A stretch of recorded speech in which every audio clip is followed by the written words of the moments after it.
This is Chris Goldthorpe again from chess.com. This is a sample of a basic repertoire that may or may not be suitable for a particular scholastic player.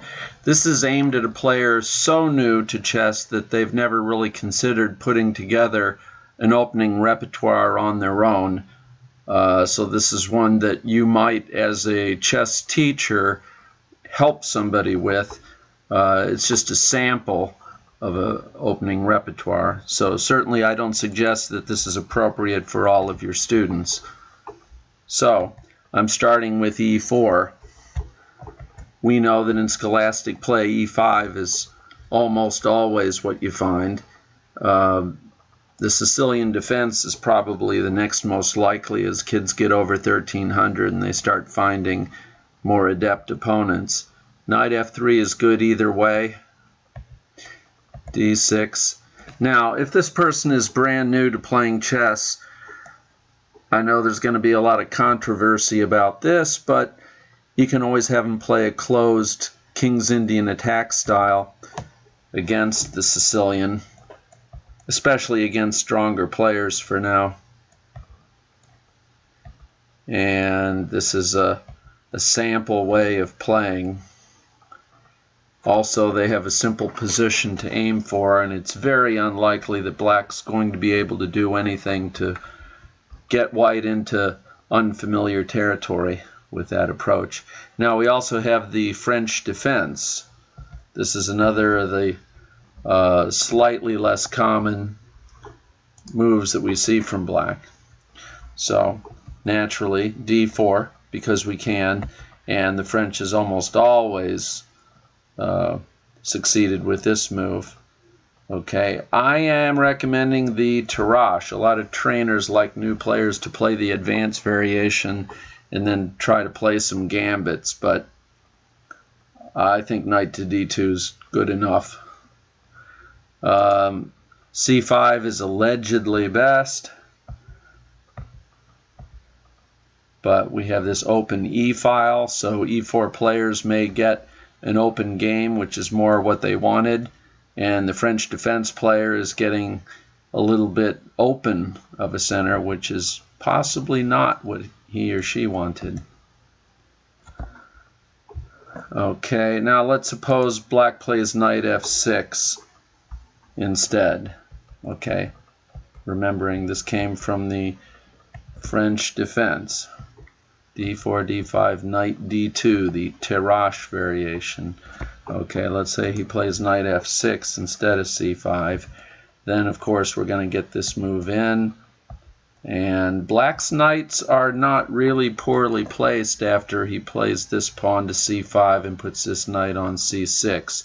He will try to lay siege to d4, and it's important for this knight to go to e2 so that this one can go to f3 and also defend d4.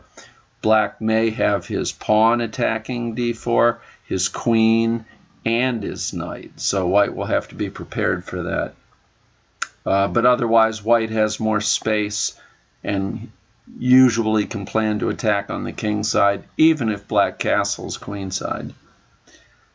There is one other opening that I've seen in scholastic chess a bit lately.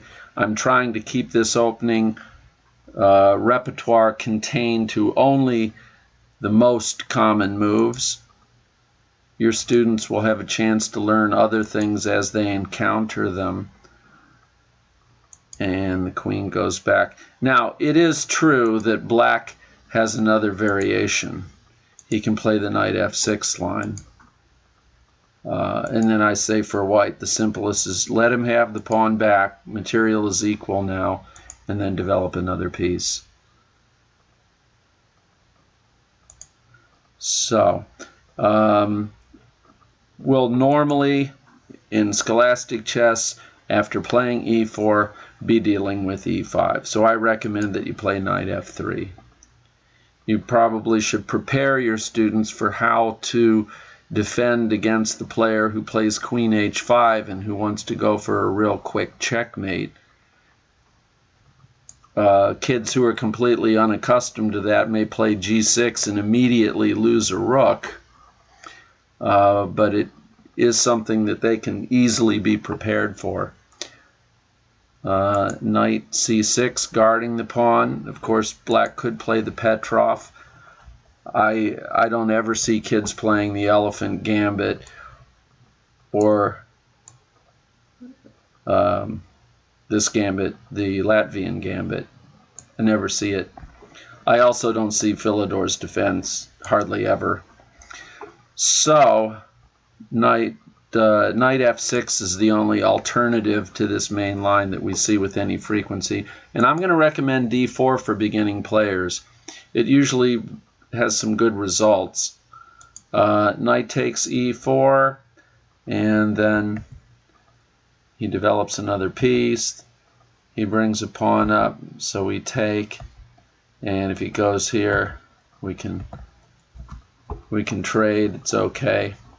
White will castle, bring another knight to attack this, and white will be fine. Black's not really hurting because we're only showing best moves here and only the beginning moves of the game, but these are the moves that your student will see most often. So let's go to c6. Bishop to c4. Now, of course, you may decide that for some of your students it's better to have them play d4 on the third move, maybe even on the second move. Some students you might even want them to play the Ruy Lopez, but I think in scholastic chess, bishop c4 is the most dangerous for black among players who are both new and who have a similar playing ability. We see two moves here. I don't see anybody playing the Hungarian defense at scholastic level. You see always either this or this.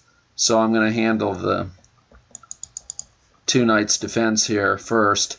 I'm going to recommend this because there's a lot of complexity in the knight g5 variation that it makes it sharp enough that anything can happen. d4, you have a little more control of things. E takes d4. A lot of engines and databases even like castles best here, but e5 causes a lot of trouble, so it's worth knowing something about. Let's see what happens when he goes knight takes e4 instead. We're going to take here. He gets a piece out, queen here with a mate threat. You may want to analyze this a bit. Black can go bishop takes pawn check. Not that that's good. Now in the e takes variation, coming from this, we just looked at this move. Okay, when the pawn takes, castles, again, that's the main line that engines are showing, but we shouldn't always care about that. Pushing the pawn to e5, like I said, a lot of players will handle that the wrong way. So, from knight takes, we pin the knight. You should look up a video on YouTube with the title of Scotch Mate, spelled S-C-O-T-C-H-M-A-T-E. It will show you one of the ways that black can go wrong and show you this opening. It's only 2 minutes long. It's called Scotch Mate. Okay, so against the two knights defense, I'm recommending d4. But against the Gioco Piano, there are students that love tactics and are good at them that you may want them to be playing the Evans Gambit for a while. But until then, I recommend c3. It's very safe. Knight f6. And now d4 is certainly going to win a lot of games at scholastic level, so I won't call it wrong. But among your more conservative students, you may want them to play d3. d3 is like what masters play here. Queen e7 is the basic alternative. This is the so-called center holding variation. Black tries to hold on to e5. Okay, I would recommend for white to castle. And now we're going to see knight f6 almost every time. d4 can be played now, and he backs up. And this is, this is certainly not running away winning for either side, but white has a good center. Now on knight f6, which is objectively, I think, black's best move, I'm recommending d3. Just because white will know how to play this and he's not going to get any unpleasant surprises. His bishop will go back to here and then ultimately to c2. So a6 is to have a place for this bishop to go to if he gets chased by white pawns. And white goes back here just because on c4 his bishop cannot really escape from knights if the knight goes here. So he goes here so that he can go to c2. So that sequence from the beginning with all mainline moves is e4, e5, knight f3, knight c6, bishop to c4, bishop to c5. Notice all of the bishops are in the same file. c3, knight f6, d3, a6, bishop to b3.